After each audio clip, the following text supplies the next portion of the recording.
Comment vous l'avez trouvé, le Premier ministre ? Là, fatigué et pas très convaincant. On a l'impression vraiment qu'il était là comme un exercice obligé, qu'il n'avait pas plus de choses à dire qu'à l'Assemblée nationale, et à la limite c'est heureux, puisque on ne va pas changer comme ça toutes les 2 heures de politique. Je l'ai trouvé allant dans des détails invraisemblables, quand en fait il s'agit d'une crise presque institutionnelle et qu'il s'agit d'une crise extrêmement profonde sur la division de notre nation, la division de notre pays, le fait qu'il y ait des gens qui se montent les uns contre les autres, alors qu'il est l'heure de faire nation, de retrouver ce sens de la cohésion nationale.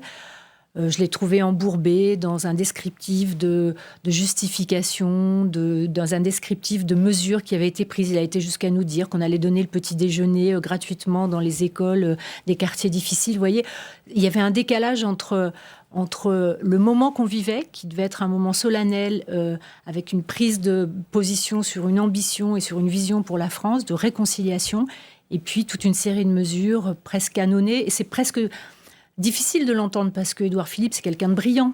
On peut être en désaccord avec lui, mais on ne peut pas lui retirer ni son intelligence, ni son brio. Mais là, je l'ai trouvé extrêmement là, en fait. Est-ce que pour vous, il a une responsabilité dans ce qui se passe actuellement ? Est-ce que Édouard Philippe a été trop droit dans ses bottes durant cette crise ? Édouard Philippe, par sa formation, par sa façon de faire... le jupéiste, Édouard Philippe.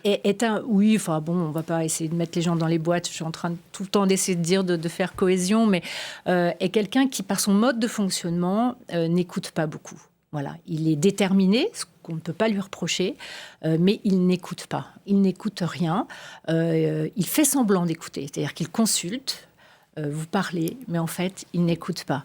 Et c'est ce qui est en train de se passer aujourd'hui. Le résultat, c'est ce qui est en train de se passer aujourd'hui, c'est qu'à force de n'écouter personne, eh bien, on s'enferme et dans sa tour d'argent, on fait semblant de faire des déplacements à droite à gauche, mais on n'écoute pas en réalité tous les signaux faibles qui vous sont adressés et qui tempèrent une politique et qui permet, je dis tout le temps, la réforme, c'est Valérie Pécresse qui disait ça, elle qui a affronté la réforme des universités sous Nicolas Sarkozy. Elle disait souvent, une réforme, c'est tirer un élastique, on le tire. Il faut juste avoir l'intelligence de savoir que si on tire encore un peu plus, alors l'élastique va casser. Donc aujourd'hui, l'élastique est cassé et voilà, Édouard Philippe, c'est celui qui tire l'élastique sans cesse, mais qui n'écoute pas que ça commence à craquer.